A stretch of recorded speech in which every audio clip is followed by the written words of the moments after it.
Hi friends, అందరూ ఎలా ఉన్నారండి? మీరు చూస్తున్నారు కదా, ఇది ఒక ఫ్రాక్ అండి. ఫ్రిల్స్ పెట్టేసి ఈ విధంగా స్టిచ్ చేశాను. ఫుల్ శారీ తోటి ఏ విధంగా స్టిచ్ చేశాను అనేది ఇప్పుడు మీకు చూపించబోతున్నాను. ఇది వచ్చేసి పఫ్ హ్యాండ్ అండి, లైనింగ్ యూజ్ చేయకుండా ఆ విధంగా పఫ్ హ్యాండ్ కుట్టాను అనమాట. ఇది ఫ్రంట్ బ్యాక్ వచ్చేసి రౌండ్ నెక్ కుట్టేశాను. ఇప్పుడు మంచి ట్రెండింగ్లో ఉన్న హ్యాండ్ అండి అది. ఇప్పుడు చూడండి ఏ విధంగా కటింగ్ చేయాలో చూసేయండి, ఓకేనా? ఇది వచ్చేసి సిల్క్ లైనింగ్ అండి. ఇది వచ్చేసి 4 ఫోల్డింగ్స్ అనమాట. ఈ విధంగా ఫోల్డ్ చేసి పక్కన పెట్టేశాను. ఫస్ట్ వచ్చేసి బాడీ పార్ట్ పొడవండి. పొడవు వచ్చేసి 15.5 మార్క్ చేస్తున్నాను. 15.5 విధంగా మార్క్ చేశాను. సేమ్ అదే విధంగా ఇంకో వైపున కూడా 15.5 ఈ విధంగా మార్క్ చేశానండి. మార్క్ చేసుకున్నట్టు ఈ రెండింటిని కలుపుతూ ఈ విధంగా ఒక లైన్ డ్రా చేసేసాను. ఇక్కడ చూడండి, షోల్డర్ వచ్చేసి 7 ఇంచెస్ అండి. అదే 7 ఇంచెస్ని ఇక్కడ కూడా మార్క్ చేస్తున్నా. ప్లస్ చంక డౌన్ కూడా నేను 7 ఇంచెస్కి మార్క్ చేసుకుంటున్నానండి. చూడండి, ఇటువైపున కూడా 7 ఇంచెస్కి మార్క్ చేసుకుంటే ఏ క్రాస్ లేకుండా ఒక లైన్ డ్రా చేసుకోవచ్చు అండి. చూడండి, ఈ మార్క్ చేసుకునే మార్కింగ్ అన్నిటికీ లైన్ డ్రా చేస్తున్నా. చూడండి, ఇక్కడ చూడండి, నడుము కొలత వచ్చేసి 30 ఇంచెస్ అండి. 4వ భాగం ఎంత అండి? 7.5. కాకపోతే వీళ్ళు కొంచెం లూజ్ పెట్టమన్నారు కదా అనేసి 7.35 మార్క్ చేస్తున్నానండి. 7.35 ప్లస్ 1 ఇంచ్ డాట్ అంటే 8.35 అండి. పావు తక్కువ 9 ఇంచులకి నడుము కొలతకు మార్క్ చేశాను డాట్తో కలిపి. ఇక్కడ వచ్చేసి నడుము కొలత ప్రకారమే వెళ్తున్నాం కాబట్టి చూడండి, నడుము కొలత ఎంత అండి? 30 కదా. 30లో 4వ భాగం ఎంత? 7.5. ఇది లూజు పెట్టమన్నారని నేను 7.35 తీసుకున్నానండి. ఇది హై నెక్ కొలత కాబట్టి దీనికి 2 ఇంచెస్ యాడ్ చేయండి. ప్లస్ 2 ఇంచెస్ యాడ్ చేస్తే ఎంత అండి? 9.35 అండి. ఓకేనా? ఇక్కడ వచ్చేసి 9.35కి విధంగా మార్క్ చేసేస్తున్నా. మార్క్ చేసుకున్నట్టుగా ఈ రెండింటిని కలుపుతూ ఒక లైన్ డ్రా చేశానండి. చూడండి,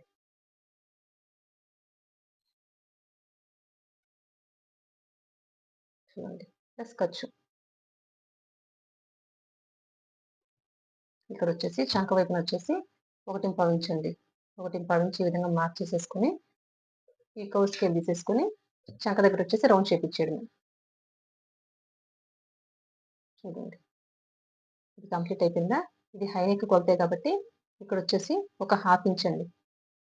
ఒక 1/2 ఇంచ్ ఈ విధంగా డౌన్ పెట్టుకోవాలి. నెక్ వచ్చేసి పావు తక్కువ 3 ఇంచులకు మార్క్ చేసుకుంటున్నానండి. రౌండ్ షేపే క్యాన్వాస్ యూజ్ చేస్తానండి. ఇక్కడైతే ఏం కట్ చేయట్లేదు నెక్ని. ఓకేనా? ఇది కంప్లీట్ అయిపోయిందా? ఇంక ఇక్కడ మెయిన్ వచ్చేసి సైడ్ క్రాస్ అండి. ఈ కుట్టుబడే దగ్గర వచ్చేసి ఈ కొలతకి 1.5 ఇంచ్ అండి. 1.5 ఇంచ్ సైడ్ క్రాస్ తీయాలి. ఓకేనా? ఇంకా డాట్ అండి. పావు తక్కువ 9 కదా, 4.5 కండి. 4.5కి విధంగా మార్క్ చేసేసుకుంటున్నాను. మార్క్ చేసేసుకుని స్ట్రైట్గా ఒక లైన్ డ్రా చేసేసుకుంటున్నానండి. చూడండి, ఈ విధంగా ఒక లైన్ డ్రా చేసేసాను కదా. ఇప్పుడు చూడండి, ఇది 1 ఇంచ్ డాట్ కాబట్టి ఇటువైపున ఒక 1/2 ఇంచ్, ఇటువైపున ఒక 1/2 ఇంచ్ ఈ విధంగా మార్క్ చేసేసుకున్నాను. ఇక్కడ వచ్చే సైడ్ 1.5 ఇంచ్ కుట్టుబడి దగ్గర మార్క్ చేసుకున్నాం కదా. ఇక్కడికి కదా డాట్ కుట్టేస్తాము. ఇక్కడ నుంచి క్రాస్గా ఒక లైన్ డ్రా చేస్తున్నానండి. ఓకేనా? ఇక్కడ నుంచే క్రాస్ తీయాలండి. ఇక్కడ నుంచి క్రాస్ తీయకూడదండి. కుట్టు పడుతుంది కదా, దాని తర్వాత ఇంకా అటు ఒక 1/2 ఇంచ్ 1/2 ఇంచ్ అవతల నుంచి అయినా తీసినా పర్వాలేదండి. ఇది అయిపోయింది కదా. ఇంకొచ్చేసి ఫ్రంట్ బ్యాక్ డాట్ అండి. ఇక్కడ వచ్చేసి ఫ్రంట్ వచ్చేసి 3.5 ఇంచులకు మార్క్ చేస్తున్నానండి. ఇంకా బ్యాక్ సైడ్ డాట్ ఎంత అంటే, బ్యాక్ సైడ్ డాట్ ఎప్పుడైనా కూడాను ఈ చంక్ ఉంది కదండి, ఈ మార్కింగ్కి 1 ఇంచ్ అయినా కిందకు ఉండాలి. ఒక్కొక్కసారి ఈ చంక్ కంటే కిందికి డీప్ వేస్తారు కదా కొంతమంది, ఆ డీప్ని దాటి కూడా బ్యాక్ సైడ్ డాట్ వేయకూడదండి. ఈ రెండే టిప్పులు అనమాట దీనికి. ఇప్పుడు వచ్చేసి చూడండి, ఇక్కడ నుంచి ఇది ఉందనమాట. ఓకేనా? నేను వచ్చేసి 7 ఇంచెస్కి మార్క్ చేసుకుంటున్నా బ్యాక్ సైడ్ డాట్. ఫ్రంట్ వచ్చేసి 3.5, బ్యాక్ వచ్చేసి 7 ఇంచెస్ అండి. ఓకేనా? ఇంతేనండి, చాలా సింపుల్ అండి. ఎవరైనా కొత్త వాళ్ళైనా ఈజీగా అర్థమయ్యే విధంగానే ఉంటుందండి నా కటింగ్. చూడండి, ఇప్పుడు మార్క్ చేసుకున్నట్టుగా మొత్తం కట్ చేసేస్తున్నా.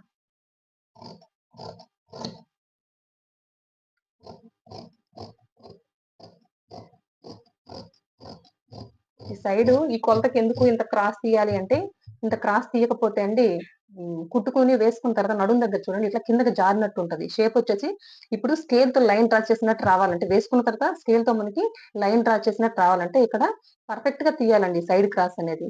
ఇది మిస్ అవ్వకూడదు. ఓకేనా? అందుకనేసి ఎవరెవరికి ఎంత తీయాలనేది ఖచ్చితంగా తెలియాలండి. లుక్ అంతా ఆ సైడ్ క్రాస్‌లోనే ఉంటది. ఇప్పుడు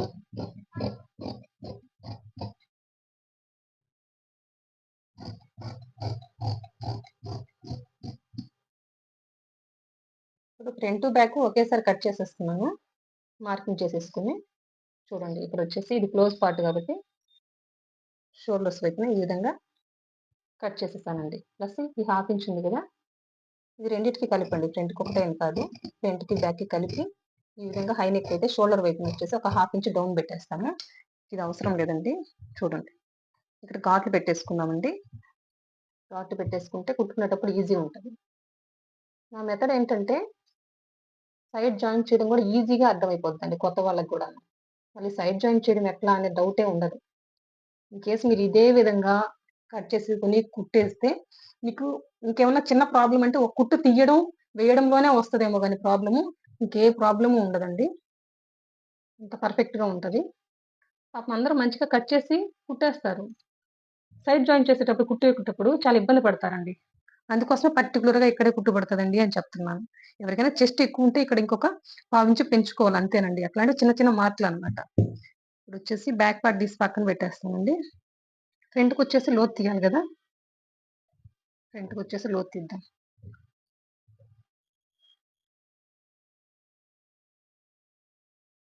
ఇక్కడ చూడండి. ఇక్కడి నుంచి ఒక ముప్పావించండి. వీళ్ళకి ఒక ముప్పావించి ఈ విధంగా మార్క్ చేసేసుకొని ఫ్రంట్ వైపున లోతు తీస్తే పర్ఫెక్ట్ ఉంటదండి. ఇది హై నెక్ కాబట్టి ముప్పావండి. అదే డీప్ నెక్ వాటికైతే ఒక హాఫ్ ఇంచ్ సరిపోద్ది.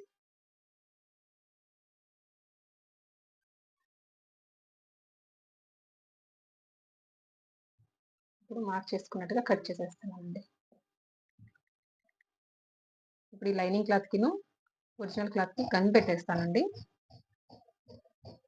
మళ్ళీ లూజ్ కుట్టేయడం అదంతా కొంచెం టైం వేస్ట్ పని గదా! టైం సేవ్ అవ్వాలంటే ఈ విధంగా గమ్ పెట్టేసుకుంటే ఈజీ ఉంటది. ఇది ఫ్రంట్ అని గుర్తు కోసం ఇక్కడ ఒక ఘాటు పెట్టుకుంటున్నానండి. ఇప్పుడొచ్చేసి హ్యాండ్ వచ్చేసి లైనింగ్ యూజ్ చేయకుండా నేను ఒక పఫ్ హ్యాండ్ అండి.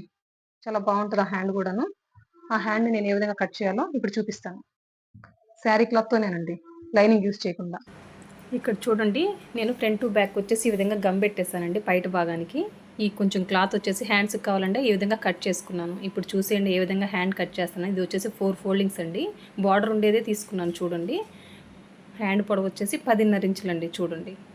10.5 ఇంచులకు ఆ విధంగా మార్క్ చేసేసుకొని స్కేల్తో వచ్చేసి స్ట్రైట్గా ఒక లైన్ డ్రా చేసేసుకుంటున్నానండి. చూడండి. ఇప్పుడు వచ్చేసి ఇక్కడ వచ్చేసి 4 ఇంచెస్ మార్క్ చేస్తున్నాను. ఎందుకంటే ఇదంతా ఫ్రిల్స్ పెట్టుకోవడానికండి. ఇదంతా కింద వైపున పై వైపున షోల్డర్ దగ్గర రెండు వైపులు వచ్చేసి ఫ్రిల్స్ పెట్టుకోవడానికి ఈ విధంగా 4 ఇంచెస్ మన ఇష్టం అండి. 5 ఇంచెస్ అయినా పెట్టుకోవచ్చు, ప్రాబ్లం లేదు. ఇక్కడ చూడండి ఇక్కడ డౌన్ వచ్చేసి 4 ఇంచెస్కి ఈ విధంగా మార్క్ చేసేసుకొని ఈ విధంగా స్ట్రైట్గా ఒక లైన్ డ్రా చేశాను. ఇక్కడ చూడండి ఆ 4 ఇంచెస్ తర్వాత నుంచి ఒక 7 ఇంచెస్ మార్క్ చేశాను. కింద వైపున హ్యాండ్ లూజ్ వచ్చేసి ఒక 4 ఇంచెస్కి మార్క్ చేసేసుకున్నానండి. చూడండి ఈ రెండింటిని కలుపుతూ ఒక లైన్ డ్రా చేసుకున్నాను, ప్లస్ ఖర్చు మార్క్ చేసుకున్నాను. ఇప్పుడు వచ్చేసి హ్యాండ్ షేప్ తీసేస్తున్నాను చూడండి. ఈ విధంగా హ్యాండ్ షేప్ తీసేసిన తర్వాత ఇక్కడంతా ఘాట్లు పెట్టేసుకుంటున్నానండి. మనం ఎక్కడ ఫ్రిల్స్ పెడతామో అక్కడ 4 ఇంచెస్ వరకు మార్క్ చేసుకున్నాం కదా, అక్కడంతా కూడా ఘాట్లు పెట్టేసుకున్నాను. ఇంకొచ్చేసి ఫ్రంట్ లోతు తీస్తే బాగుంటుందండి. తీయకపోయినా పర్వాలేదు, నేను వచ్చేసి ఒక హాఫ్ ఇంచు లోతు తీస్తాను చూడండి. ఇవన్నీ ఘాట్లు పెట్టుకున్న తర్వాత ఇక్కడ వచ్చేసి ఫ్రంట్ వైపున వచ్చేసి ఒక హాఫ్ ఇంచ్ అండి ఈ విధంగా మార్క్ చేసేసుకొని హ్యాండ్ లోతు తీసేస్తున్నానండి. అంతేనండి, చాలా ఈజీ. ఇప్పుడు మార్క్ చేసుకున్నంత కట్ చేసేసానండి. చూడండి ఇది ఫ్రంట్ని గుర్తు కోసం ఈ విధంగా ఘాట్లు పెట్టేసుకుంటున్నానండి. ఇప్పుడు వచ్చేసి హ్యాండ్ కటింగ్ కూడా అయిపోయింది కదా. ఇప్పుడు వచ్చేసి ఆల్రెడీ చూసారు కదండి, గమ్ పెట్టేశాను కదా, ఫ్రంట్కి బ్యాక్ వచ్చేసి ఈ విధంగా గమ్ పెట్టేశాను. హ్యాండ్స్ కూడా కట్ చేసేసుకున్నాను చూడండి. ఇప్పుడు వచ్చేసి కింద బాటమ్ లైనింగ్ అండి. ఇవి 4 ఫోల్డింగ్స్ అండి. చూడండి అటువైపున 6.5, ఇటువైపున 6.5, ఆపోజిట్ వైపున ఆ విధంగా మార్క్ చేసేసుకొని క్రాస్గా ఒక లైన్ డ్రా చేసేసుకుని ఆ మార్కింగ్ వైపు కట్ చేసేయడమేనండి. 2 మీటర్ల క్లాత్ తోటి ఎవరికైనా బాటమ్ సరిపోద్ది ఈ మెథడ్లో మాత్రమే. అంతేనండి. ఈ విధంగా ఇదంతా క్లోజ్ పార్ట్ కాబట్టి ఈ విధంగా కట్ చేస్తున్నాను. ఇది వచ్చేసి ఇవి 2 పెద్ద ముక్కలండి. ఇవి వచ్చేసి 4 చిన్న ముక్కలండి. ఏ విధంగా కుట్టాలనే దాంట్లో కూడా ఉంటుందండి. ఒకసారి ఒకటి చూపిస్తాను చూడండి శాంపుల్‌గా ఇక్కడ పెట్టేసి. ఇది వచ్చేసి పెద్ద ముక్కకి వచ్చేసి చిన్న ముక్క అటువైపు ఒక చిన్న ముక్క అండి. ఇది క్రాస్ పార్ట్ అండి. అందుకోసమే స్పెషల్‌గా చూపిస్తున్నాను. ఇందులో క్రాస్ పార్ట్ ఇది వచ్చేసి స్ట్రెయిట్. కట్ చేసిందే క్రాస్ పార్ట్ అనమాట. ఆ రెండింటిని పెట్టేసి జాయింట్ చేయాలి. మళ్ళీ స్ట్రెయిట్ పార్ట్ తీసుకొచ్చేసి పెద్ద ముక్కకి జాయింట్ చేయకూడదండి. ఈ విధంగా ఒక పార్ట్ సేమ్ అదే విధంగా ఒక పెద్ద ముక్క మళ్ళీ 2 చిన్న ముక్కలు ఈ విధంగా జాయింట్ చేసేయడం అండి. ఇప్పుడు చూడండి ఆల్రెడీ గమ్ పెట్టేసుకున్నాం కదా. ఫస్ట్ వచ్చేసి ఫ్రంట్ నెక్ని వచ్చేసి కుట్టేస్తున్నానండి. నేను క్యాన్వాస్ పెట్టి ఫ్రంట్ నెక్ని వచ్చేసి కట్ చేసి పెట్టుకున్నానండి. అది వరకు చూపించలేదు. ఇప్పుడు చూడండి ఇదంతా ఫస్ట్ మిడిల్కి మార్క్ చేసేసుకుని ఒక కుట్టు కుట్టుకుంటాను చూడండి. ఈ మెథడ్లో కుట్టుకోవడం వల్ల కూడా నెక్ పర్ఫెక్ట్గా ఉంటుందండి. పక్కకు అటు ఇటు జరగదనమాట. 5.5 ఇంచులు కదా ఫ్రంట్ నెక్, అంతవరకు మార్క్ చేసుకొని అంతవరకు ఒక కుట్టు కుట్టేశాను చూడండి. ఇప్పుడు ఆల్రెడీ క్యాన్వాస్ వచ్చేసి చూడండి క్యాన్వాస్ ఇది క్యాన్వాస్ పెట్టేసుకొని రౌండ్ నెక్ని కట్ చేసి పెట్టుకున్నాను. ఇప్పుడు ఆల్రెడీ క్యాన్వాస్కి కూడా మిడిల్లో మార్క్ చేసుకోవాలండి. ఈ విధంగా పెట్టేసుకొని ఆల్రెడీ కుట్టుకొని ఉన్నాం కదా, ఆ కుట్టు క్యాన్వాస్ మార్కింగ్ మిడిల్కి ఈ రెండు పర్ఫెక్ట్గా ఒకదాని మీద ఒకటి రావాలండి. ఇంకా ఆ విధంగా పాదం గ్యాప్ తోటి ఈ విధంగా కుట్టుకుంటూ రావడమేనండి. నెక్ వచ్చేసి చాలా పర్ఫెక్ట్ ఉంటుందండి క్యాన్వాస్ యూస్ చేయడం వల్ల. అందుకోసం ఖచ్చితంగా క్యాన్వాస్ యూస్ చేస్తాను. చూడండి ఈ మిగిలిన క్లాత్ అంతా పాదం గ్యాప్ తోటి కుట్టేస్తాం కదా, ఈ ఎక్సెస్ అంతా కట్ చేసేసి ఈ విధంగా మొత్తం ఘాట్లు పెట్టేసుకుంటున్నానండి. ఈ విధంగా మొత్తం ఘాట్లు పెట్టేసుకున్న తర్వాత తిప్పేసి పైనుంచి ఒక అనకు కుట్టేసేసుకోవడమేనండి. అంతేనండి, చాలా ఈజీ పద్ధతి. ఇక్కడ వచ్చేసి ఒక పైనుంచి ఒక అనకు కుట్టు అనమాట. చూడండి ఈ విధంగా ఫినిషింగ్ కూడా ముఖ్యమేనండి. నిదానంగా కుట్టుకుంటూ రావాలి చివరి వైపున. ఇప్పుడు వచ్చేసి డాట్స్ వేద్దామండి. చూడండి ఈ విధంగా డాట్స్కి మార్క్ చేసుకుంటాను. ఒకవైపు మార్కింగ్ ఉంది కదా, ఫోల్డ్ చేసేసి 1/2 ఇంచ్ గ్యాప్ తోటి అండి, 1/2 ఇంచ్ అనమాట. 3.5 ఇంచులు కదా ఫ్రంట్ డాట్ పొడవు వచ్చేసి ఈ విధంగా 2 కుట్లు వేసుకోవాలండి. ఒకవైపున కుట్టేసాను, సేమ్ అదే విధంగా ఇంకో వైపున కూడా ఈ విధంగా కుట్టేసేస్తున్నానండి. చూడండి ఒకవైపున అయిపోయింది కదా. ఇది వచ్చేసి బ్యాక్ పార్ట్ అండి. ఇది బ్యాక్ పార్ట్కి కూడా నెక్ కుట్టేస్తున్నాను. ఈ విధంగా పెట్టేసుకొని మొత్తం మిడిల్కి మార్క్ చేసేసుకుంటున్నానండి. చూడండి 3.5 ఇంచులు కదా, ఆ విధంగా 3.5 ఇంచుల వరకు కూడా మార్క్ చేసేసుకొని ఒక కుట్టు కుట్టుకుంటున్నాను. ఇప్పుడు ఆల్రెడీ బ్యాక్ పార్ట్కి వచ్చేసి క్యాన్వాస్ని కట్ చేసి పెట్టుకున్నాను కదా, చూడండి ఈ విధంగా పెట్టేసి ఒక కుట్టు కుట్టేసానండి. ఇప్పుడు వచ్చేసి పాదం గ్యాప్ తోటి కుట్టుకుంటూ రావడమేనండి. చూడండి ఈ విధంగా పాదం గ్యాప్ తోటి మొత్తం కుట్టేసాను. ఇప్పుడు ఈ క్లాత్ అంతటిని కూడాను కట్ చేసేస్తున్నానండి. ఈ విధంగా మొత్తం ఘాట్లు పెట్టేసుకుంటున్నాను. ఘాట్లు పెట్టేసి తిప్పేసి పైనుంచి ఒక అనకు కుట్టేసేయడమేనండి. చూడండి అంటే క్యాన్వాస్ యూస్ చేయడం వల్ల ఏ నెక్ షేప్ అయినా పర్ఫెక్ట్గా తీసుకురావచ్చండి. నెక్ కూడా బాగా పర్ఫెక్ట్గా బాడీకి నిలబడి ఉంటుంది అనమాట, పర్ఫెక్ట్ ఉంటుంది. అందుకోసం అండి ఇప్పుడు వచ్చేసి వీటికి కూడాను డాట్స్ వేస్తున్నానండి బ్యాక్ పార్ట్కి. చూడండి ఇది సిల్క్ లైనింగ్ కాబట్టి రన్తో మార్క్ చేసినా కూడా మార్కింగ్ పడదండి. అదే కాటన్ దానికైతే నేను డైరెక్ట్గా రన్నర్తో మార్క్ చేసేసుకుంటే మళ్ళీ ఈ విధంగా టేప్ తోటి మార్క్ చేసుకోవాల్సిన పని ఉండదు. కానీ దీనికి మార్కింగ్ లేదు కాబట్టి ఈ విధంగా మార్క్ చేసుకోవాల్సి వస్తుందండి. బ్యాక్ సైడ్ డాట్ వచ్చేసి 7 ఇంచెస్ అండి పొడవు. ఈ విధంగా 2 కుట్లు ఖచ్చితంగా వేస్తానండి. ఇంకా అయిపోయింది కదా. ఇప్పుడు చూడండి హ్యాండ్ వచ్చేసి చివరి వచ్చేసి జిగ్జాగ్ మిషన్తో కుట్టేసానండి అంచు వరకు. చూడండి ఈ విధంగా ఫ్రిల్స్ ఎంతవరకు మార్క్ చేసుకున్నాం 4 ఇంచెస్ కదా, అక్కడ వరకు మార్క్ చేసేసుకొని చిన్న చిన్న ఫ్రిల్స్ పెడుతున్నాను. చూడండి చిన్న చిన్న ఫ్రిల్స్ ఈ విధంగా పెట్టుకుంటూ రావడమేనండి. గమనించండి చిన్న చిన్న ఫ్రిల్స్ పెట్టుకోవాలి, మళ్ళీ కొలుచుకోవాలండి మిడిల్కి. అంటే మనం పెట్టే ఫ్రిల్ని బట్టి కొంచెం ఎక్సెస్ అటు ఇటు రావచ్చు కదా. ఇప్పుడు చూడండి మీరు గమనించండి, మీకే అర్థమవుతుంది. కుట్టేసాను కదా, మళ్ళీ మిడిల్కి ఒకసారి చెక్ చేసుకున్నానండి. ఇటువైపు ఒక ఫ్రిల్ తక్కువైంది, అందుకోసం మళ్ళీ ఇంకో ఫ్రిల్ పెట్టేస్తున్నాను అంతే అండి. చూడండి ఇప్పుడు కింద వైపున వచ్చేసి కూడాను మిడిల్ నుంచి అటు 4 ఇంచెస్ ఇటు 4 ఇంచెస్ మార్క్ చేసేసుకొని ఇది 1 ఇంచ్ అనమాట. 1 ఇంచ్ దగ్గర ఇప్పుడు కుట్టు పడుతుందండి. అప్పుడు కింద వైపున ఆ ఫ్రిల్ ఎత్తుకొని ఉంటుంది, చాలా బాగుంటుందండి. లుక్ కూడా చాలా బాగుంటుంది. ఫ్రిల్ ఎలాస్టిక్ యూస్ చేయొచ్చు, ఎలాస్టిక్ యూస్ చేయకుండా అంటే ఈ పద్ధతిలోనే కుట్టాలండి. కింద వైపున కూడా ఈ విధంగా చిన్న చిన్న ఫ్రిల్స్. ఫస్ట్ అంచు కుట్టేసుకొని ఉండాలండి.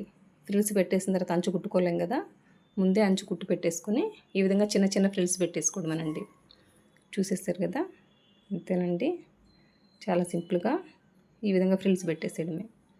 ఇప్పుడు ఇది అయిపోయింది కదా, ఇంక సేమ్ ఇదే విధంగా ఇంకో హ్యాండ్కి కూడా ఈ విధంగా ఫ్రిల్స్ పెట్టేసానండి. చూడండి ఇప్పుడు వచ్చేసి ఫ్రంట్ టు బ్యాక్ వచ్చేసి షోల్డర్స్ జాయింట్ చేస్తున్నానండి. 1/2 ఇంచ్ గ్యాప్ తోటి ఈ విధంగా పెట్టేసి షోల్డర్స్ జాయింట్ చేస్తున్నాను. రెండు వైపులా చివర్లా రబ్ ఇచ్చేస్తున్నానండి. సేమ్ అదే విధంగా ఒక వైపున అయిపోయింది కదా, సేమ్ అదే విధంగా ఇంకో వైపున కూడా హాఫ్ ఇంచ్ గ్యాప్ తోటి ఈ విధంగా షోల్డర్స్ జాయింట్ చేస్తున్నానండి. ఇది కంప్లీట్ అయిపోయిందా, ఇక్కడ ఒకసారి చెక్ చేసుకోవాలండి ఏమైనా ఎక్సెస్ ఉందా అని. హ్యాండ్ జాయిన్ చేసే ముందు ఖచ్చితంగా ఈ పాయింట్స్ అనేది చెక్ చేసుకోవాలి. ఈ విధంగా హ్యాండ్ పెట్టేసి ఒక హాఫ్ ఇంచ్ గ్యాప్ తోటి కుట్టుకుంటూ రావడమేనండి. నేను వచ్చేసి శారీకి కింద బాటమ్ వచ్చేసి క్లాత్ మిగులుతుంది కదా అనేసి నేను తక్కువ క్లాత్ కట్ చేశానండి. హ్యాండ్స్ కంటే చంక వైపున వచ్చేసి కొంచెం అతుకుబడినా పర్లేదు కదా, అది ఖర్చులోకి పోతుంది కదా అనేసి తక్కువ క్లాత్ కట్ చేసుకున్నాను. ఇప్పుడు మీకు అది అతుకు వేసేది చూపించలేదు ఇదండి, అందుకోసం చెప్తున్నాను. ఈ విధంగా 2 కుట్లు వేసేయాలన్నమాట హ్యాండ్ జాయింట్కి. అయిపోయిందా, సేమ్ అదే విధంగా ఇంకో వైపున కూడా ఇంకో హ్యాండ్ని జాయిన్ చేస్తానండి. ఈ విధంగా మిడిల్కి మార్క్ చేసేసుకున్నాం కదా, అక్కడి నుంచి స్టార్ట్ చేయాలి, షోల్డర్ దగ్గర నుంచి. అంతేనండి. ఈ విధంగా హాఫ్ ఇంచ్ గ్యాప్ తోటి కుట్టుకుంటూ రావడమేనండి. ఖచ్చితంగా హాఫ్ ఇంచ్ అండి, పావు ఇంచ్ అట్లా కుట్టకూడదు హ్యాండ్ జాయిన్ చేసేటప్పుడు. చూడండి, ఇంక ఇప్పుడు రివర్స్ చేసేస్తే షోల్డర్ దగ్గరికి వచ్చేసి ఎండ్ చేసేస్తాను, అంటే 2 కుట్లు వేసేసినట్టండి. ఇప్పుడు అయిపోయింది కదండి. ఇప్పుడు చూడండి, ఇది వచ్చేసి లైనింగ్ చెప్పాను కదండి ఇందాక, క్రాస్ పార్ట్ అని. పెద్ద ముక్కలో క్రాస్ పార్ట్, చిన్న ముక్కలో క్రాస్ పార్ట్, ఇవి రెండు ఒకదాని మీద ఒకటి పెట్టేసి హాఫ్ ఇంచ్ గ్యాప్ తోటి కుట్టుకుంటూ రావాలండి. సేమ్ అదేవిధంగా ఇంకో ముక్క, చిన్న ముక్కను కూడా జాయిన్ చేస్తున్నాను. పెద్ద ముక్కలో క్రాస్ పార్టే ఉంటుందండి, కానీ చిన్న ముక్కలో ఒకవైపున క్రాస్ పార్ట్, ఇంకొక వైపున వచ్చేసి స్ట్రైట్ పార్ట్ ఉంటుంది. అది ఒక్కటేనండి దీంట్లో చూసుకోవాల్సింది జాయిన్ చేసేటప్పుడు. ఎవరికైనా ఏ సైజు వాళ్ళకైనా 2 మీటర్లతోటి మనం కింద బాటమ్ పార్ట్ లైనింగ్ సరిపోద్దండి. మరి ఓవర్ సైజ్ వాళ్ళకి తప్ప మిగతా ఎవరికైనా సరిపోద్దండి. అంతేనండి. చూడండి, ఒక పెద్ద ముక్కకి 2 చిన్న ముక్కలు జాయిన్ చేసేస్తాం కదా, సేమ్ అదేవిధంగా ఇంకో పెద్ద ముక్కకి 2 చిన్న ముక్కలు జాయిన్ చేసేస్తున్నాం. ఇది జాయిన్ చేసిన తర్వాత మళ్ళీ ఈ రెండింటిని కలిపేసి జాయిన్ చేయాలండి. చూడండి, ఈ విధంగా పెట్టేసి హాఫ్ ఇంచ్ గ్యాప్ తోటి కుట్టుకుంటూ రావడమేనండి. అంతేనండి. ఇది వచ్చేసి ఇంకా పక్కన పెట్టేస్తున్నాను. ఇక్కడ చూడండి, బాటమ్ పార్ట్కి ఏ విధంగా ఫ్రిల్స్ పెట్టాలనేది చాలా సింపుల్ మెథడ్లో చెప్తున్నాను. ఫస్ట్ వచ్చేసి బాడీ పార్ట్ ఉంది కదా, ఖర్చు ఇడ్చి పెట్టేసి 2 వైపులా ఎంత ఉందనేది కొలుచుకోవాలి. ఎంత ఉందండి, 16 ఇంచులు. ఫ్రంట్ 16, బ్యాక్ 16, ఎంతండి, 32 ఇంచులు అనమాట. ఇక్కడ చూడండి, 32 ఇంచులు నేను నోట్ చేస్తున్నాను. ఇది నడుము కొలత అనమాట. ఖర్చు వదిలేసేయండి, ఖర్చుతో పని లేదు. ఇప్పుడు వచ్చేసి ఇవి 2 ఫోల్డింగ్స్ అనమాట. 2 ఇంచులు ఖర్చు వదిలిపెట్టేసి ఇక్కడ నుంచి టోటల్ ఎంత ఉంది ఈ క్లాత్ పొడవు ఇంచెస్లోనే అండి. బాడీ పార్ట్ని ఇంచెస్లోనే కొలవాలి, ప్లస్ ఈ కింద బాటమ్ పార్ట్కి కూడా ఇంచెస్లోనే కొలవాలి. మొత్తం కొలవంగా ఎన్ని ఇంచెస్ వచ్చిందనేది చూసుకోవాలండి. నాకు వచ్చేసి 146 ఇంచులు వచ్చిందండి. చూడండి, 146 వచ్చిందనమాట. 32 వచ్చేసి నడుము, బాటమ్ వచ్చేసి 146. ఇప్పుడు ఏ విధంగా కొలవాలంటే 146 డివైడెడ్ బై 32. ఇది క్యాలిక్యులేటర్లో ఒకసారి క్యాలిక్యులేట్ చేస్తే 4.5 సంథింగ్ వచ్చిందండి. ఆ సంథింగ్ అనేది పక్కన పెట్టేస్తే ఇప్పుడు వచ్చేసి మనం పెట్టే ఫ్రిల్ వచ్చేసి ఖర్చు వదిలిపెట్టేసి అక్కడి నుంచి 4.5 ఇంచులకు మార్క్ చేయాలి. ఒకసారి గమనించండి, ఈ విధంగా 4.5 ఇంచులకు మార్క్ చేయాలి. మనం పెట్టేది ఫ్రిల్ వచ్చేసి 1 ఇంచ్ ఫ్రిల్ కాబట్టి ఈ విధంగా 1 ఇంచుకి మార్క్ చేసుకొని ఆ విధంగా ఫోల్డ్ చేయాలండి. ఇది గమనిస్తే అర్థమవుతుందండి. ఇంకా ఎవరికైనా క్లియర్గా కావాలంటే తర్వాత వీడియోలైనా ఇంకా క్లియర్గా ఎక్స్ప్లెయిన్ చేస్తానండి. అంతేనండి. ఈ విధంగా 4.5 ఇంచెస్కి మార్క్ చేసుకొని ప్లస్ 1 ఇంచ్, అంటే ఆ 4.5లోనే ఒక 1 ఇంచ్ మార్క్ చేసుకోవాలండి. దాని తాటి ఏమీ మార్క్ చేయకూడదు అనమాట. మనం పెట్టే ఫ్రిల్ 1 ఇంచ్ ఫ్రిల్ కాబట్టి ఈ విధంగా 1 ఇంచ్కి మార్క్ చేసేసుకొని మిగతా క్లాత్ అంతటిని ఫోల్డ్ చేసేసేయడమే. చూడండి, చాలా సింపుల్ అనమాట ఫ్రిల్స్ పెట్టడంలో. మళ్ళీ మాటికి మనం ఏం చెక్ చేసుకోవట్లేదండి. అంటే అందాజుగా పెట్టేసుకుంటే కొంచెం ఎక్కువైనా రావచ్చు, చివరికి వచ్చేసరికి తక్కువైనా కావచ్చు కదా. ఇట్లా పెట్టామనుకోండి ఈవెన్గా వస్తాయండి. ప్రతి ఫ్రిల్ ఈవెన్గా ఉంటుంది అనమాట. చివరికి వచ్చేసరికి ఒక హాఫ్ ఇంచు లేకపోతే అటు ఇటుగా ఉండొచ్చండి. అది కావాలంటే ఒక ఫ్రిల్ తగ్గించడమా, లేకపోతే ఆ ఉన్న హాఫ్ ఇంచుని ఇంకొక ఫ్రిల్ ఆ 4.5లో ఇంక 5 ఇంచెస్ అనమాట, ఒక హాఫ్ ఇంచ్ లోపలికి దూయడం అనేది సరిపోద్ది అనమాట. అంతే. ఈ పద్ధతి అలవాటు చేసుకుంటే పర్ఫెక్ట్గా ఉంటుందండి. చూడండి, చివరికి వచ్చేసరికి కొంచెం ఎక్కువ తక్కువ ఉంటుందండి. అదే నేను చెప్పదలుచుకున్నది. దానివల్ల ప్రాబ్లం ఏమీ లేదు. ఒక ఫ్రిల్కి హాఫ్ ఇంచ్ తగ్గించైనా పెట్టుకోవచ్చు చివర, లేదు కొంచెం ఎక్సెస్ ఉంటే 5 ఇంచులు మార్క్ చేసుకుంటాం, అంతే అండి. ఈ విధంగా మొత్తం ఫ్రిల్స్ పెట్టేసాం కదా. ఇప్పుడు వచ్చేసి దీనికి వచ్చేసి బాటమ్ పార్ట్కి వచ్చేసి లైనింగ్ కుట్టుకుని ఉన్నాం కదండి, దాన్ని జాయిన్ చేస్తున్నాను. ఈ విధంగా హాఫ్ ఇంచ్ గ్యాప్ తోటి కుట్టుకుంటూ రావడమే. ఈ లైనింగ్ అనేది అక్కడక్కడ లైనింగ్కి ఫ్రిల్స్ వస్తాయండి. చూడండి అక్కడక్కడ ఫ్రిల్స్ పెట్టుకోవాలి అంతే. నేను ఎగ్జాక్ట్గా ఈ ఒరిజినల్ క్లాత్ ఎంత నడుము కొలుతుందో అంత నేను పెట్టలేదండి. దానికంటే ఎక్సెసే ఉంటుందన్నమాట. 6.5 అంటే అంతేనండి. ఈ విధంగా అక్కడక్కడ ఫ్రిల్స్ పెట్టేసుకుంటే ప్రాబ్లం ఏమి ఉండదు కదా. అంతేనండి. ఈ విధంగా చివరికి వచ్చేంత వరకు అక్కడక్కడ ఫ్రిల్స్ వస్తాయి అంతేనండి. చూడండి చూడండి బాటమ్ పార్ట్కి వచ్చేసి లైనింగ్ జాయిన్ చేయడం కంప్లీట్ అయిపోయింది. ఇక్కడ వచ్చేసి మిడిల్కి మార్క్ చేసేసుకుంటున్నాను. ఇప్పుడు వచ్చేసి బాడీ పార్ట్ని తీసుకొచ్చి కొలుచుకొని చూసుకుంటున్నానండి. చూడండి నాకంతా అంత ఎక్సెస్ ఉందన్నమాట. చూడండి ఇక్కడ ఎట్లా కుడతాను అనేది. ఇది వచ్చేసి ఘాటు పెట్టాం కదా, దానికంటే 1 ఇంచ్. మరి ఇంత ఖర్చు అవసరం లేదు కదా నడుము దగ్గర అనేసండి. ఆ విధంగా పెట్టేసుకొని ఇప్పుడు వచ్చేసి బాటమ్ పార్ట్కి వచ్చేసి బాడీ పార్ట్ని జాయిన్ చేస్తున్నాను. 1/2 ఇంచ్ గ్యాప్ తోటి జాయిన్ చేశాను. చూడండి ఈ విధంగా 1/2 ఇంచ్ గ్యాప్ తోటి కుట్టుకుంటూ రావడమేనండి. కింద వైపున సెర్చ్ చేసుకుంటూ లైనింగ్ ఏమైనా ఫోల్డ్ అవుతుందా, ఫ్రిల్స్ ఏమైనా ఫోల్డ్ అవుతాయా అవన్నీ సెర్చ్ చేసుకుంటూ చూసుకుంటూ కుట్టుకోవాలండి. చూడండి ఇక్కడ వచ్చేసి ఖర్చును కొంచెం సైడ్కి ఫోల్డ్ చేసుకోవాలి. ఇందాక జాయిన్ చేసాం కదండి, మొత్తం ఒకేసారి కుట్టుకుంటూ రావడమే. చూడండి ఈ విధంగా కుట్టేసిన తర్వాత పైనుంచి ఒక అన కుట్టేస్తానండి. అది ఇష్టం లేని వాళ్ళు ఇక్కడే ఇంకో కుట్టేసేసుకుంటే సరిపోద్దండి. నాకు వచ్చేసి పైనుంచి అన కుట్టేయడం అలవాటండి. చూడండి ఈ విధంగా పైనుంచి అన కుట్టేస్తాను. కింద వైపున వచ్చేసి ఏమన్నా లైనింగ్ ఫోల్డ్ అవుతుందా అనేసి చెక్ చేసుకుంటూ నిదానంగా సర్దుకుంటూ కుట్టుకుంటూ రావడమేనండి. చూడండి ఇప్పుడు చూసారు కదండి, నడుము దగ్గర స్ట్రైట్గా స్కేల్తో లైన్ డ్రా చేసినట్టే ఉంది కదా. మనం సైడ్ క్రాస్ తీసింది కూడా తెలియదు అనమాట, అంత పర్ఫెక్ట్గా ఉంటుందండి. చూడండి అంతే. ఇప్పుడు వచ్చేసి కింద వైపున వచ్చేసి లైనింగ్ని ఫోల్డ్ చేసి కుట్టేస్తున్నానండి. ఈ విధంగా ఫోల్డ్ చేసేసుకొని లైనింగ్ని కుట్టేస్తున్నాను ఫస్ట్.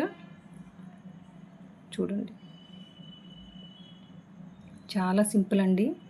నా మెథడ్లో కనుక ఫ్రాకులు కానీ బ్లౌజులు కానీ ఒకసారి కట్ చేసుకొని మీరు చూడండి. నేను చెప్పానని కాదు, మీకు 100% పర్ఫెక్ట్గా సెట్ అవుతుంది అనమాట. అంతేనండి. ఇది అయిపోయింది కదా. ఇప్పుడు వచ్చేసి గమనించండి ఇక్కడ ఏం చేస్తాననేది. సైడ్ ఇక్కడ వచ్చేసి నేను ఇది వచ్చేసి ఆల్రెడీ ఘాట్లు పెట్టుకున్నాం కదండి, చంక దగ్గర ఫ్రంట్కి బ్యాక్కి ఆ విధంగా పెట్టేసి అక్కడ పిన్ పెట్టేసుకుంటాను.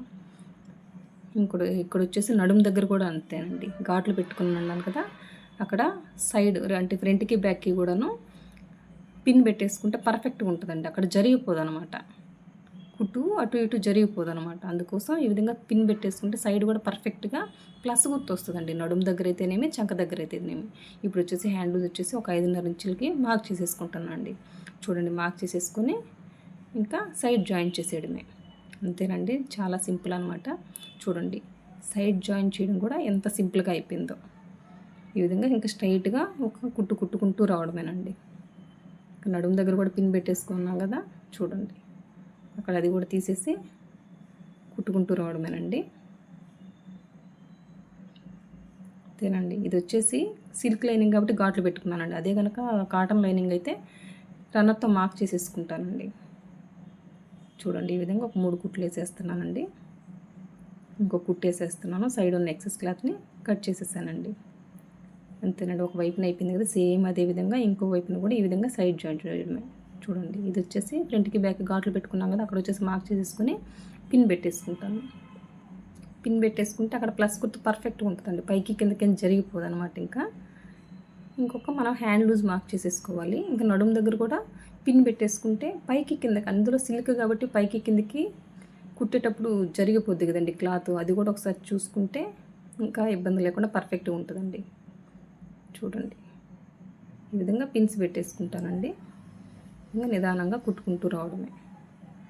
చూడండి ప్రతిదీ కూడా ఒకసారి చెక్ చేసుకుంటే తర్వాత మాటి కుట్లు ఇప్పుకునే పని ఉండదు కదండి. కుట్టేటప్పుడు ఇవన్నీ చెక్ చేసుకోవాల్సిన పాయింట్స్ అండి, అందుకని పర్టికులర్గా చెప్తున్నాను. మళ్ళీ ఒక పాదం గ్యాప్ తోటి ఇంకో కుట్టేస్తున్నానండి. ఇట్లా ఈ విధంగా 3 కుట్లు వేస్తున్నానండి. పాదం గ్యాప్తో వేయడం వల్ల ఏంటంటే ఫినిషింగ్ లుక్ కూడా బాగుంటుందండి. ఇప్పుడు ఈ క్లాత్ ఎక్సెస్ అంతా కట్ చేసేస్తున్నా. ఇంకొచ్చేసి కింద వైపు నుంచి సైడ్ ఒరిజినల్ క్లాత్ అండి, ఇది ఒరిజినల్ క్లాత్ని సైడ్ జాయిన్ చేసేదాను. దాని తర్వాత వచ్చేసి లైనింగ్ క్లాత్ అండి, అది అయిపోయిన తర్వాత లైనింగ్ క్లాత్ని జాయిన్ చేస్తున్నాను. చూడండి ఈ విధంగా ఇది కూర పట్టే కాబట్టి ఒక 1/2 ఇంచ్ గ్యాప్ తోటి కుట్టుకుంటూ రావడమేనండి. చూడండి.